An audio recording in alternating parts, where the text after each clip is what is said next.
22 minutes to 6. So, I said that there is nothing worse when I walk through Hyde Park and everyone is doing those army exercises and I just feel so guilty and I just think I should be doing that. Well, a version has come along that I am really tempted by because this is outdoor calisthenics. Now, I've been probably mispronouncing this all afternoon. We're going to find out more because I am so pleased to say that Rahel, the Amazon, many of you who follow her will have heard of her, obviously, will know what she teaches. She excels in nutrition and training. She looks at helping improve flexibility and strength, and she runs female calisthenic classes in the UK, including Paddington Recreation Ground and Primrose Hill. I'm so pleased to say, Rahel, welcome.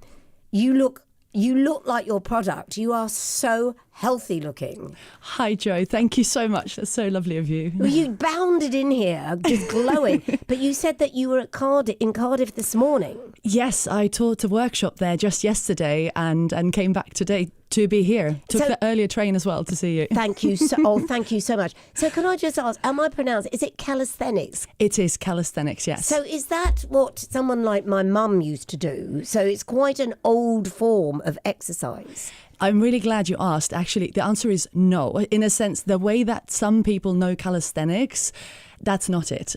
So calisthenics almost used to be referred to sort of bouncy exercise, with lunges women and squats. in a leotard and tights. I know, and I'm so now one of those people. We're trying to sort of push that over that old belief. Calisthenics is upper body and core strength. So there's nothing but I immediately torso. sat up when she said that. So it's upper body and core. Upper body and core. So it's all arms and core. So the downside is that technically calisthenics doesn't train your legs, but there are so many other disciplines. But can I just say, as somebody who was a dancer, we don't need to train our legs. This is the big mistake. If you're walking around, your legs are being trained all the time.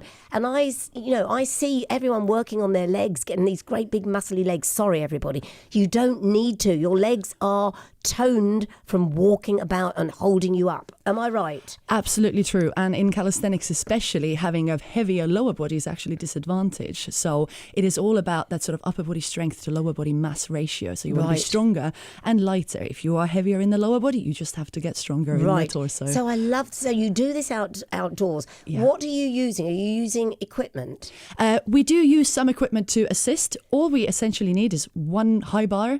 If that's all you have, that's enough to do calisthenics. You can do pull-ups, you can do pullovers, skin the cat. But in Paddington Rec, I know it very, very well. Oh, yeah. What high bars are there? Or do you bring your own? It's at the very back, so you know to go there. It's right behind the football courts. Right, okay. There's 3 stations of there's monkey bars, there's high bars, parallel bars, everything that you need for calisthenics workout. So you're using your own strength to pull you up.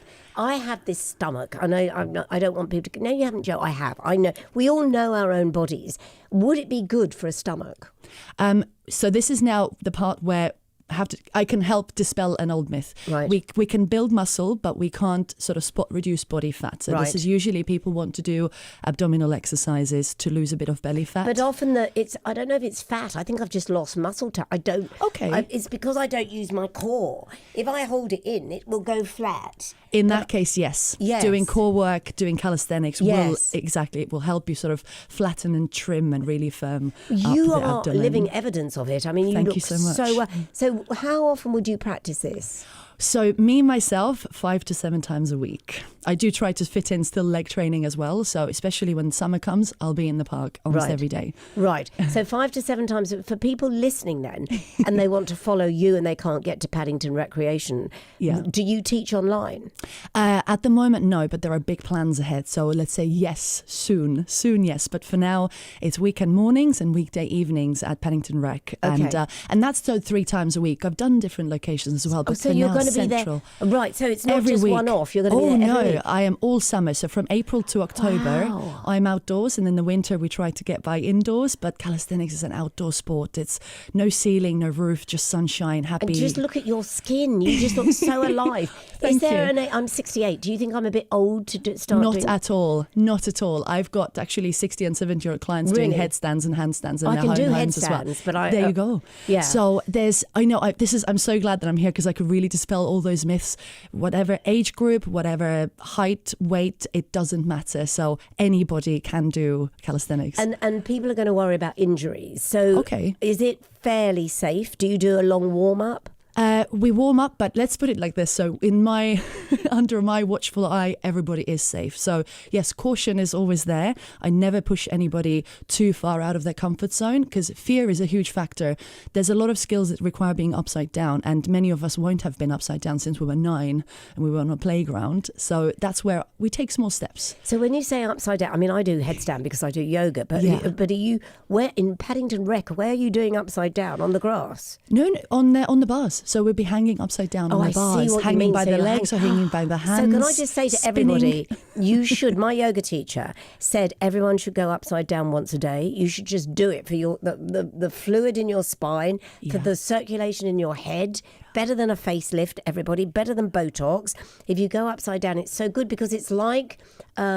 what is it? One of those time things. What are those? Oh, the momentum, perpetuum mobile. Exactly. So, it all goes down one end, then tip it up and it goes back down the other. Yeah. So good for you. Agreed. And the decompression of the spine as well, just from hanging, from being hanging as tall even, as you can. So? It doesn't make you actually taller, but you feel taller and more upright. Yes. That's the beauty of it. And so just tell me the format of the class then. How long are they? And is it all levels? Do you teach all levels in one class? Yes, I have so far. The way I teach is I've reversed engineered, basically. I've taken even the most complicated skills and broken them down to the most manageable bits so that beginners can come along and choose the options that work for them. Those who are a bit stronger, they can take them intermediate to advanced options. I do always encourage beginners to intermediate. I feel that advanced people, perhaps they wouldn't find my classes, incredibly challenging anymore because they will have nailed many of those skills. But yes, any level that comes along, I always want everybody to be together. I don't want to create a separation. That's a good teacher. So you're just watching everyone at what they're doing. It's the coach's responsibility, isn't it? Yeah. And even in yoga, they say every level should join. If you've got a good teacher, they're watching every single person. Yeah. And are they hour long, did you say? Weekday evenings are an hour long, and weekend mornings we do 2 hours because some of the girls come from Hendon and Lake District, would you believe? So my girls Greenwich, and I want to make it worth their while that they are there, that they get a good workout as well. And the skills workout on the weekend mornings, they are a bit more relaxed. There is no rush to complete it. It's sort of troubleshooting and problem solving. So we work on skill specific drills to put the skill back together. So you start sort of gradually, I'm doing this is easy, I'm doing that looks similar. In 30 minutes time, you're actually doing the skill without even having realised that you made it there. And Rahel, the weather obviously plays a massive part, or doesn't it? Do you just say, no, turn up, we'll deal with it? We have a WhatsApp group where we do a weather check if it's a bit treacherous. But last summer, for example, it was immaculate, wasn't it? The weather was so great, so we don't even think about it. We rock up. If it's a little bit rainy, we can always change the class if needed because certain skills really do require a good grip on the bar. So if it's raining, we can't do it. But then we can, do headstands, for example, on the ground. And so our spirits won't be dampened. We come together. There is this wonderful sisterhood, and the weather really, we don't care. We just moan about it together. And are blokes allowed? Yes, they are. So now it's when I started. They're probably really good at it, though, are they? Do you know what? So here is the honest truth. The guys who are really good at it would never come to a female-led class anyway. It's insecurity or ego, you take your pick. I'm sure women are laughing at it. So the guys who come along, they are the most wonderful gentlemen, and vulnerable. They blend right. They are confident in themselves, and they don't mind being taught by women, and they blend right in, and we have such a great time. There is only a fraction of men in my classes at the moment, though, and the reason for that is that I cannot advertise to men because the algorithms of social media will unfortunately show my pages to very wrong audience. Yes. Oh, isn't that so crazy? It's an influx of inappropriate messages. Oh, so therefore, at the moment, the male calisthenics community, as part of my classes, has only grown organically through word of mouth. Okay, everybody listening, if you bring a bloke along or any blokes there, please turn up. So would you say, so you said that in Paddington Rec, they're weekend mornings, but you said you do midweek classes, as well. Where yes. are they? So these are also Paddington. So Tuesday and or Thursday evening. So my website and the calendar has all the sessions in there. And those are the 1 hour sessions, 6 to 7 usually. I have done double classes as well. Let's see how the weather goes, how the season goes.